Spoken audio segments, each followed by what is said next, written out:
तर फुटीर खासदार आणि आमदारांवर राज ठाकरे यांनी जहरी टीका केली आहे। महाराष्ट्रातलं राजकारण घाणेरडं आणि भयानक असं राज ठाकरे यांनी म्हटलंय। उद्या सत्ता गेल्यावर भाजपलाही या गोष्टींचा त्रास होईल असं मनसे अध्यक्ष राज ठाकरे यांनी म्हटलंय। महाराष्ट्रात सध्या सुरू असलेल्या राजकारणावर बोलताना राज ठाकरेंनी फुटीर खासदार आणि आमदारांवर जहरी टीका केली आहे। महाराष्ट्रातलं राजकारण घाणेरडं आणि भयानक असून हे देह विक्रीला तयार असतील तर गिऱ्हाईक तयार आहेतच अशी टीका राज ठाकरेंनी केली आहे। उद्या सत्ता गेल्यावर भाजपलाही या गोष्टींचा त्रास होईल असा निशाणा राज ठाकरेंनी भाजपला लगावलाय। हे जे चाललंय राजकारण आता देशामध्ये हे काही खूप घाणेरडं आणि खूप भयानक चालू आहे। याचा फटका पुढे भविष्यात भाजपला मिळणारच आहे। तो असं काही तो कोण राहत नाही त्याच्यातनं। मुळात सत्तेचा आभारपट्टा कोणी घेऊन आलेला नसतो। प्रश्न विकत घेणाऱ्यांचा नाहीये, विकल्या जाणाऱ्यांचा आहे। आता देह विक्रीला जर समजा हे तयारच असतील तर गिऱ्हाईक आहेतच।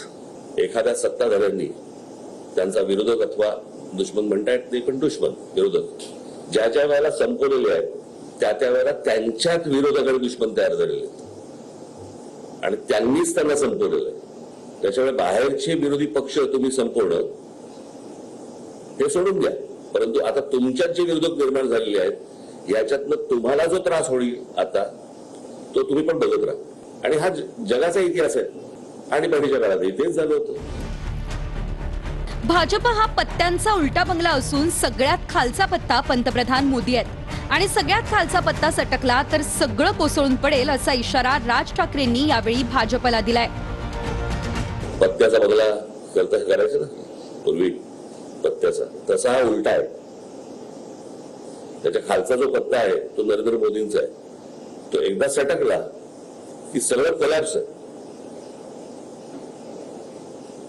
कळलं का? आज ठीक आहे, ते त्याला तुम्ही भक्त म्हणा, काही असतील गोष्टी, परंतु जे काय आज टिकून आहे ते नरेंद्र मोदींवरती टिकून, या बाकीच्यांवरती नाहीये।